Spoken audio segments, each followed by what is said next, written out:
Welcome back. आप देख रहे हैं वॉर रूम। मैं हूं सौरभ आपके साथ और lieutenant general Sanjay Kulkarni, major general V K Datta, air commodore as बैल हमारे साथ हैं।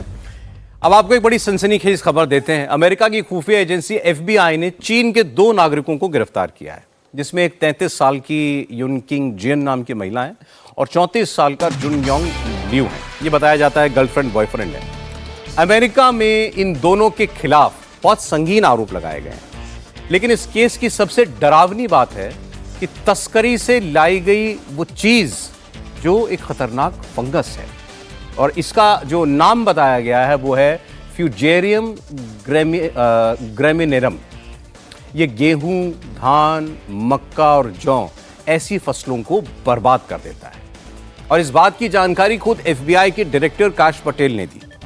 फ्यूजेरियम ग्रेमिनेरम कोई साधारण फंगस नहीं है, बल्कि वैज्ञानिक इसे कृषि आतंकवाद का संभावित हथियार मानते हैं, एग्रो टेररिज्म।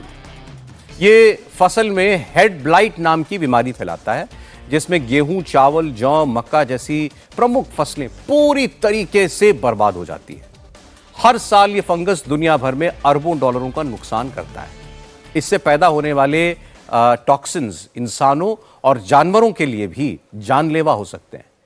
इसके कारण उल्टी, लिवर में डैमेज, प्रजनन प्रणाली पर असर, ऐसे प्रभाव भी देखे जा सकते हैं। और ये पहली बार नहीं है जब चीन की ये डेडली साजिश सामने आई है। इससे पहले भी चीन पर बायोलॉजिकल वेपन्स के इस्तेमाल के आरोप लगते हैं। दुनिया भर में आपको तो मालूम है कि कोरोना वायरस कहर बनकर टूटा था और इस बात का लगातार शक जताया गया कि ये कोरोना वायरस भी चीन की लैब में तैयार हुआ और फिर दुनिया भर में आकर के फैला। 70 लाख से ज़्यादा लोगों की मौत हो चुकी है इसकी वजह से। वहीं अब ये फ्यूजेरियम ग्रेमिनेरम, इस नाम के फंगस को दुनिया भर में फैलाने की कोशिशों का डर है, जिससे फसलें, जानवर, इंसान तीनों में तबाही मच सकती है।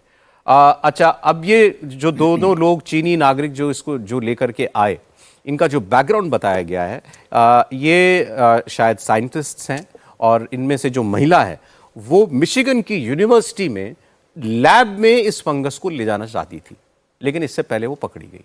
और जो इसका बॉयफ्रेंड है, पता चल रहा है, जो रिपोर्ट्स आ रही हैं कि वो चीन में किसी यूनिवर्सिटी की लैब में इसी फंगस पर काम कर रहा था और वो भी जब अमेरिका आया तो उसको भी पकड़ लिया गया, जिसने पहले तो इनकार किया, लेकिन जब उससे सख्ती से पूछताछ हुई तो उसने इस बात को स्वीकार कर लिया कि वो इसका एक बहुत खतरनाक इस्तेमाल करना चाहता था। अब इसमें अच्छा खबर में ये भी है जो काश पटेल ने दी है कि इन दोनों के CCP, communist party of China, यानी शी जिनपिंग की पार्टी, एक ही पार्टी है वहां पर, उस पार्टी से दोनों का संबंध है, ये उसके काडर भी हैं।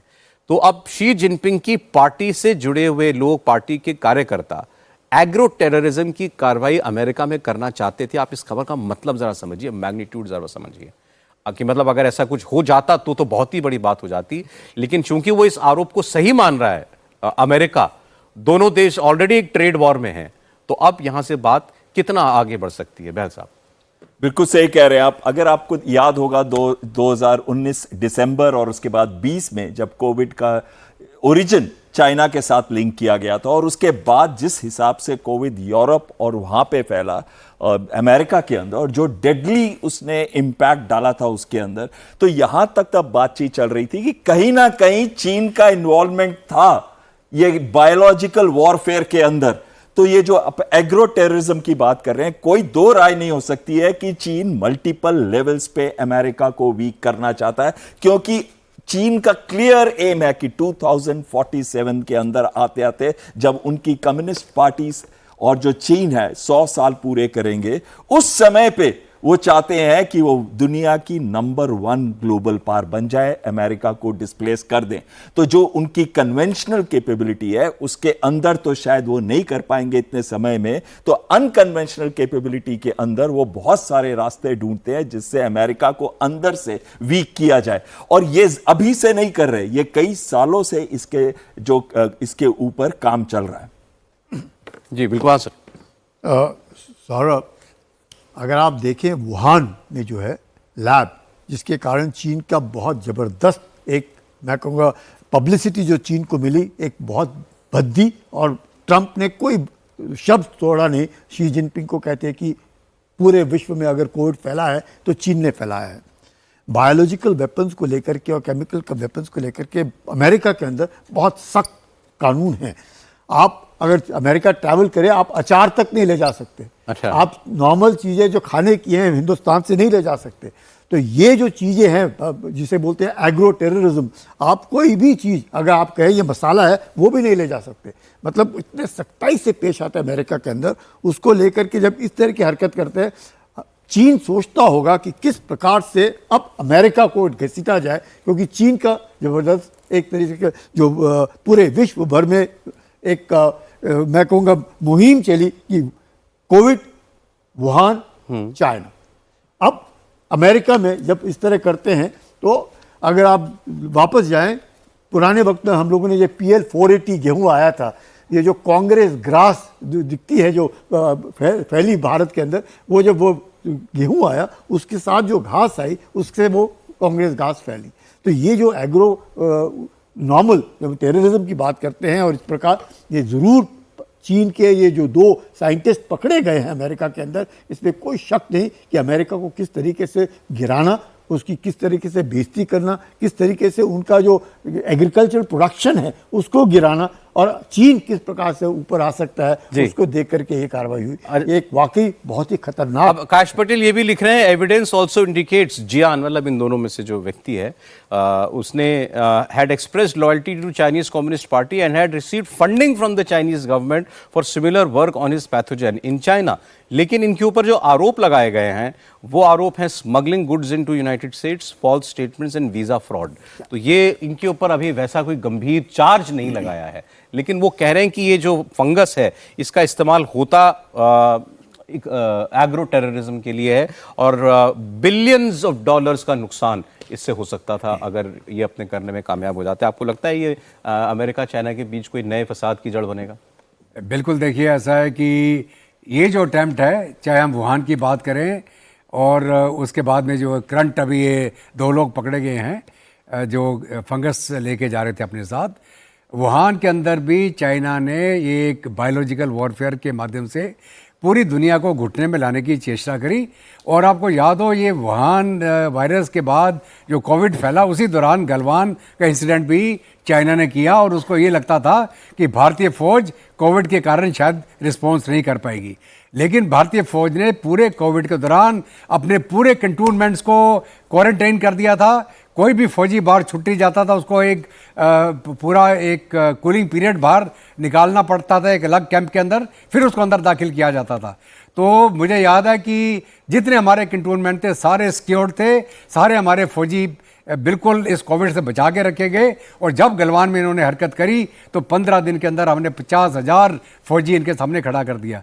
तो उस समय इनका जो ये बायोलॉजिकल वॉरफेयर करके जंग जीतना चाहते थे उसमें सफल नहीं हुए और दुनिया में बहुत बड़ी तबाही हुई। सीधे सीधे ये एक किसी देश की इकोनॉमी डाउन करने का तो अभी ये जो अगर ये फंगस से इस्तेमाल करते अमेरिका के अंदर, अमेरिका की बहुत बड़ी एग्रीकल्चर है, चाहे गेहूँ हो दूसरे हो, ये जितने प्रोडक्ट में अगर ये फंगस फैल जाता, इसका मतलब है कि जो सेल्फ सस्टेनेंस अमेरिका की जो अपने ऊपर आप आत्मनिर्भरता है फूड ग्रेन की, वो पिट जाते हैं उसमें। और कोई भी देश जिसके पास अपना फूड ग्रेन नहीं है वो घुटनों पे आ जाएगा। पैसे से आप फूड ग्रेन नहीं फिर खरीद सकते आप। दुनिया की ओर यूक्रेन एक जगह थी जहाँ पे फूड ग्रेन सबसे बड़ा होता था, it was called the basket of Europe. उधर अभी तबाही मची हुई है। अगर अभी ये आके यहाँ पे अमेरिका के अंदर हो जाता तो एक इनका बहुत बड़ा इकोनॉमिक लॉस होता अमेरिका का। और मुझे इनका जो चाल है वो यही लगती है कि इसको अमेरिका को किसी तरीके से इकोनॉमिकली वीक नुकसान करना। खैर एक नई चीज दुनिया के सामने आई है। अब एक दूसरी नई चीज की बात करते हैं। यूक्रेन की खुफिया सेवा ने रूस के अंदर एक और बड़े मिशन को अंजाम दिया और इसमें भी वो कामयाब हो गया। इस बार यूक्रेन ने हवाई ड्रोन नहीं बल्कि पानी के ड्रोन को इस्तेमाल किया और एक बड़ा धमाका, एक बड़ा विस्फोट किया। ये आप देखिए, बताया जा रहा है 1 टन विस्फोटक ले जाने वाले इस अंडर वाटर ड्रोन ने क्रिमिया ब्रिज पर हमला किया। जो तस्वीरें आपके सामने हैं उसमें यूक्रेनी खुफिया सेवा के सदस्य पानी के नीचे के एक ड्रोन को तैयार करते हुए भी नजर आ रहे हैं। रूस ने भी यूक्रेन के इस हमले की पुष्टि कर दी है। माना जा रहा है कि यह अटैक रूसी सेना की रसद लाइनों को काटने की रणनीति का हिस्सा है। दरअसल ये क्रिमिया ये भी यूक्रेन का हिस्सा हुआ करता था। 2013 में क्रिमिया पर रूस ने कब्जा कर लिया, तब से ये रूसी कब्जे में है। लेकिन मेनलैंड रूस से जोड़ने के लिए क्रिमिया और उसके बीच में यही पुल है, और इसी पुल को धमाके से उड़ाने की कोशिश की है। ये जो दूसरी तस्वीरें आप देख रहे थे, एक छोटी सी पनडुब्बी की शेप की, जो उसी को हम कह रहे हैं, ये जिसे आप देख रहे हैं, ये अंडर वाटर ड्रोन, इसी को जो है वो माना जा रहा है। अभी बाकी और बात करेंगे तो पता चलेंगे, इसके अपने प्रोपेलर्स होंगे, सब कुछ होगा, वो मैं आपको बताता हूं। लेकिन जो जानकारी है, रॉयटर्स की रिपोर्ट के मुताबिक यूक्रेन की सुरक्षा सेवा यानी एसबीयू ने कहा है कि उसने पानी के अंदर 1100 किलोग्राम विस्फोटक रखा था, जिससे पुल के पिलर्स डैमेज हो गए। चाहता तो ये था कि पूरा पुल ही गिर जाए। हमला सुबह लगभग 4:45 बजे हुआ और यूक्रेन ने विस्फोट का वीडियो भी जारी किया। युद्ध शुरू होने के बाद से इस पुल के ऊपर यह यूक्रेन का तीसरा हमला है, और फिलहाल इसके ऊपर ट्रैफिक वगैरह पूरी तरीके से रोक दिया गया। सर, हम तो ड्रोन सोचते थे सिर्फ उड़ने वाला होता है। और ना केवल ड्रोन पानी के अंदर होता है, ड्रोन के दो फंक्शंस भी हैं, यानी कि पानी के अंदर होते हुए भी वो सी विंग ग्लाइडर की तरह रोल करके हवा में भी उड़ जाते हैं। और ये चीनी इस्तेमाल कर रहे हैं 2019 से, इनको सी विंग ग्लाइडर बोलते हैं। तो जो अंडर वाटर ड्रोन का इस्तेमाल इसके अंदर हुआ है, उसके अंदर तो बहुत क्लियर है कि ये वो सी विंग ग्लाइडर तो नहीं थे, ये अंडर वाटर जाने वाले अनमैन्ड ड्रोन्स थे, जिनमें एक्सप्लोजिव्स भरे गए 1100 केजी के, और उन्होंने जाके जो पिलर्स हैं उसके ऊपर अटैक किया। अभी अगर आप देखें, अभी तक तो इनको ड्रोन से बचाया जा रहा था। अब अंडर वाटर में नॉर्मली आप सबमरीन्स को सोचते हैं, अब अंडर वाटर ड्रोन्स, लेकिन अंडर वाटर ड्रोन्स ज्यादा इजीली पकड़े जा सकते हैं क्योंकि वो पानी की सतह से ज्यादा नीचे उड़ते नहीं, ज्यादा नीचे चलते नहीं है। तो लेकिन इसमें क्यों नहीं देख पाए? क्योंकि वो उस तरीके का अटैक सोच नहीं रहे थे, यानी कि उन्होंने अपने डिफेंसेस को उस तरीके से प्रिपेयर नहीं किया था। इसमें दो चीजें मैं और बोलना चाहूंगा कि जो ये ड्रोन्स है, इसका इस्तेमाल, जो अंडर वाटर ड्रोन्स है, इसका इस्तेमाल किया जाता है नेवल इंटेलिजेंस के लिए, ओशनोग्राफी के लिए, और नेवल वेसल्स जो चल रही हैं दुश्मन की, उसको मॉनिटर करने के लिए, या फिर नेवल शिप्स पे अटैक करने के लिए, जबकि जब भी युद्ध होता है। इसका तो ब्रिज जो ये 2018 में बना था, इसको थोड़ी देर के लिए ऑपरेशन इसका बंद हो गया, लेकिन कुछ ही घंटों में शुरू भी हो जाएगा। तो ये कॉमनली यूज होते हैं अंडर वाटर ड्रोन्स सेनाओं में? कॉमनली नहीं है, ये बहुत एडवांस कंट्रीज जिन्होंने ये ड्रोन्स पे काफी काम किया है वो इस्तेमाल कर रहे हैं, और भारत भी कर रहा है। भारत हमारे पास अंडर वाटर ड्रोन बना रहा है, अंडर वाटर ड्रोन बना रहा है। ये डिटेक्ट कैसे होते हैं? ये डिटेक्ट नॉर्मली सोनार से होते हैं, और वो सोनार जो सबमरीन को डिटेक्ट करने की टेक्नोलॉजी है, सोनार है, एरियल सोनार्स होते हैं, वो रशिया इस्तेमाल कर रहा है। अगर आप इसका देखें वीडियो, अगर दोबारा चलाएंगे आप, हाँ जी, आप देखेंगे कि जो पायर्स हैं पुल के, उसके चारों तरफ प्रोटेक्टर्स लगाए हुए, वो देख रहे हैं आपको, ये जो एक ये लग रहे हैं ना, आप दिखा सकते हैं उधर जाके, अगर अच्छा है अगर आप ये देखिएगा, पहले भी हमला किया था यूक्रेन ने, इसको कर्च ब्रिज बोलते हैं। ये आप देख रहे हैं, ये जो ये क्या है, ये अंडर वाटर ड्रोन्स को रोकने के लिए बनाए गए हैं, अच्छा। ताकि इसके पायर्स के ऊपर डैमेज ना हो। और अभी भी ये पायर के ऊपर डैमेज नहीं कर पाए, क्योंकि वो ब्रिज 2-3 घंटे के लिए रोका, असेसमेंट किया उसका, और उसके बाद उसको दोबारा ट्रैफिक चालू हो गया। ये जो ब्रिज है, ये रोड भी है और रेलवे भी है, दोनों 18 किलोमीटर लंबा है। और जब आप ज़ापोरिजिया, खेरसॉन में सामान बेचते हैं, आदमियों को बेचते हैं, इस ब्रिज का इस्तेमाल होता है। इसलिए 2018 में जैसे बता रहे थे, पुतिन ने इसको इनॉग्रेट किया। ये दूसरा हमला है उसके ऊपर। अच्छा, हम 2 दिन से एक बात नहीं कर पा रहे हैं, अब याद आ गया, दोबारा कर लेते हैं। पुतिन क्या करेंगे? पुतिन तो बहुत दबाव में होंगे। पहले आपके बॉम्बर्स, 40 बॉम्बर्स बर्बाद कर दिए उसने, फिर इस किस्म का हमला, और इनको ओन करना, इनकी तस्वीरें जारी करना, ज़ेलेंस्की का वीडियो बना करके कहना हम 1.5 साल से प्लान कर रहे थे। बाय द वे, इसको भी माना जा रहा है कई महीने से ऑपरेशन प्लान हो रहा है। तो वो तो बहुत दबाव में होगा। क्या करेंगे पुतिन? देखिएगा, इसमें कोई शक नहीं कि पुतिन दबाव में है, और पुतिन दबाव में इसलिए हैं क्योंकि वो सोच रहे थे कि शायद जब बातचीत जब भी करनी होगी तो यूक्रेन जो है वो थोड़ा नीचे रहेगा। बट यूक्रेन ने अपना अब वापस बातचीत से एक दिन पहले उसने वो कर दिया। बातचीत से मकसद कि we will negotiate as equals. वो रूस चाहता था कि ज़ेलेंस्की से वो बात नहीं करेंगे। पुतिन ने साफ मना कर दिया कि वो ज़ेलेंस्की से बात नहीं करेंगे। पर ज़ेलेंस्की ने जिस प्रकार से लगातार जो कार्रवाई की है, साफ दर्शाता है कि अब यूक्रेन को के साथ बातचीत करने के लिए रूस जो है ज़बरदस्ती होगा। अगर ये एक अपॉर्चुनिटी है, अगर युद्ध रोकना है तो ये वक्त है। लेकिन पुतिन बिना कोई बड़ी स्ट्राइक किए अब बात करेंगे? बिल्कुल नहीं। अभी पुतिन, अगर आप देखिए, पहली जो मीटिंग हुई थी 1 घंटा 20 मिनट की हुई, उसके बाद जब ट्रंप ने बात की वो 2 घंटे की फोन पे, पुतिन के साथ, हाँ फोन पे, और उसके बाद अब ये 1 घंटे की थी। इसका मतलब बहुत क्लियर माइंड मेड अप था कि ये मेरी कंडीशंस है, जो हम काफी बार डिस्कस कर चुके हैं, जिसमें सबसे अहम जो 4 रीजन्स पे रशिया पूरा कंट्रोल चाहता है, जो कि आप भी जानते हैं, लुहांस्क, डोनेस्क, ज़ापोरिजिया और खेरसों। इन 4 में जहां कई एरियाज पे काउंटर अटैक किया है यूक्रेन ने, उन एरियाज को भी वो खाली चाहता है। वो चाहता है कि ये पूरा का पूरा 4 का रीजन रशिया के पास है। दूसरा, नॉन न्यूक्लियर, नॉन नेटो, और तीसरा रशियन लैंग्वेज। ये कई सारी कंडीशंस उन्होंने रखी हैं जो बिल्कुल भी एक्सेप्टेबल नहीं है यूक्रेन के लिए। लेकिन इस हमले के बाद अब यूक्रेन के हमले का, ड्रोन हमले का बदला वो जरूर लेगा। वो हाई इंटेंसिटी ड्रोन, मिसाइल, हवाई अटैक के साथ साथ, जो मेरी अपनी फीलिंग है कि इस बार वो जेलेंस्की को भी शायद ना छोड़े। जेलेंस्की को मारना चाहेंगे पुतिन। बिल्कुल। अच्छा, लेकिन मुझे ये सारे प्रयास क्या अब तक हुए नहीं होंगे रूस की तरफ से? मुझे तो वो याद आ रहा है, वो एक बार पहले भी हमने बात की थी, जो एक वो प्राइवेट आर्मी है जो पाकिस्तान में भी देखी गई थी, by the way, Wagner group. ऐसा है कि उसके मुखिया को मार दिया था हवा में ब्लास्ट करा के पुतिन ने। देखिए, ऐसा है कि पुतिन के सामने आज तक उसका कोई दुश्मन टिका नहीं। पुराने केजीबी के हैं, खुद ग्राउंड ऑपरेटिव रह चुके हैं वो, और लगातार यूरोप के साथ ही डील करते चले आ रहे हैं वो। तो अभी जहाँ तक यूरोप का, अमेरिका का ये प्लान था कि हम किसी प्रकार रशिया को नीचे कर दें, इकॉनमी तोड़ दें, इसको घुटने पे ले आए, वो अभी तक 3 साल 3 महीने पे तो नहीं कर पाए ये।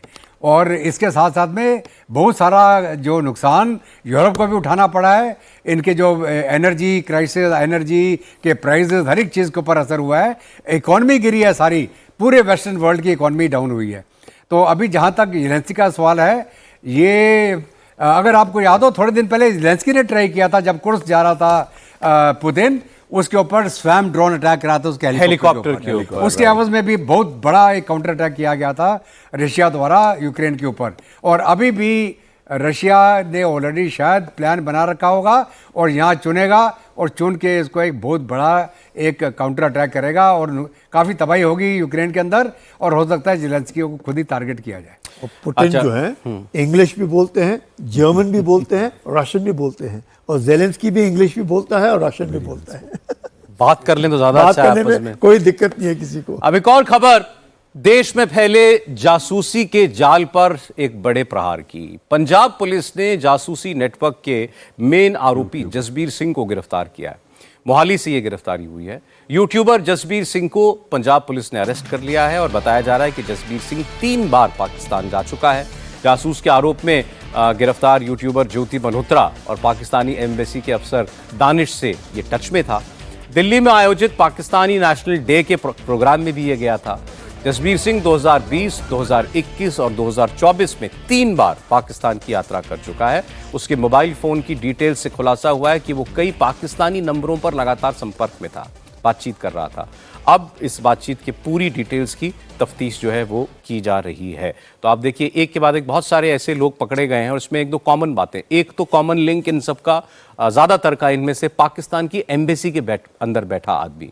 वो एम्बेसी के लोग जो होते हैं वो काफ़ी, मुझे लगता है, वेट करके भेजे भी जाते होंगे। उसमें पाकिस्तान अपने जासूसी खुफिया लोगों को भेजना चाहेगा जो उस किस्म की गतिविधियां करें, वो तो ठीक है, और खुलेआम, लेकिन वो उसको अंजाम दे रहा है। पाकिस्तान के लिए जासूसी करने वालों पर ताबड़तोड़ एक्शन और जारी है। तरन तारन से गगनदीप सिंह नाम का शख्स पकड़ा गया। ये पाकिस्तानी ISI हैंडलर्स के लिए ही जासूसी कर रहा था। स्पेशली ऑपरेशन सिंदूर के वक्त ISI ने इसके कई खुफिया जानकारियां इससे मांगी। सेना की मूवमेंट्स, एयरफोर्स के एक्शन को लेकर इसने काफ़ी कुछ शेयर भी किया। गगनदीप के मोबाइल की जांच में ये सामने आया कि ISI के 20 से ज़्यादा हैंडलर्स और एजेंट्स से ये कनेक्टेड था। कई खुफिया तस्वीरें और वीडियोस भी इसने वहाँ भेजी। पंजाब पुलिस की काउंटर इंटेलिजेंस यूनिट ने यह कार्रवाई की है। गगनदीप सिंह 5 साल से पाकिस्तान में बैठे खालिस्तानी आतंकवादी गोपाल सिंह चावला के संपर्क में भी था। चावला के जरिए ही वो पाकिस्तानी खुफिया अधिकारियों से जुड़ा, और इसने ऑपरेशन सिंदूर के दौरान भारत की सेना की गतिविधियां, उनकी तैनाती और कई और रणनीतिक ठिकानों की सूचनाएं पाकिस्तान के साथ शेयर की, जो देश की सुरक्षा के लिए एक बहुत बड़ा खतरा बन सकती थी। इसके मोबाइल फोन से में आईएसआई से जुड़े 20 से ज़्यादा कॉन्टैक्ट्स भी मिले हैं।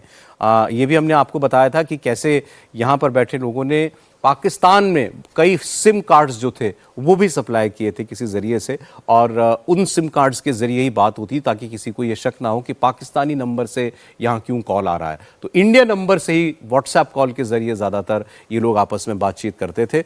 लेकिन अब ये अक्सर युद्ध की परिस्थितियों में ऐसे लोग निकल करके सामने आते हैं जो देश की ही जड़ें खोद रहे होते हैं। लेकिन अच्छी बात यह है कि बाद में ढूंढ कर इन पर जो है वो कार्रवाई की जा रही है। सर, लेकिन जो समझ में नहीं आता कि कोई भी देश जो है दूसरे देश के अंदर ये ऐसे जासूस या ऐसे अंदर के जो लोग होते हैं इनको बनाता कैसे, मतलब कैसे डेवलप करता है कि ये मेरा एसेट बन जाए दूसरे देश के अंदर?